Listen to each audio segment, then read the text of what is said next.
verse 18. He said, And I say also unto thee, that thou art Peter, and upon this rock I will build my church, and the gates of hell shall not prevail against it.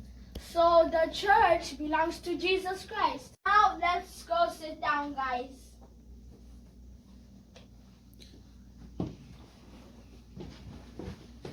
Now, let me show you where Joel chapter 2 verse 28 came to pass. Okay, go ahead and show us. Abraham.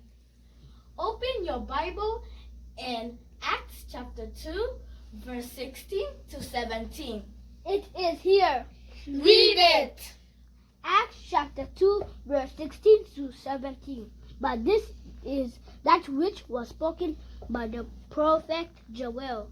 And it shall come to pass in the last days, saith God, I will pour out my spirit upon all flesh, and your sons and your daughters shall prophesy, and your young men shall see visions, and your old men shall dream dreams.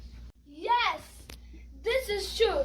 This is where Joel chapter 2 verse 28 came to pass. I told you. Thank you, Sister Monique. God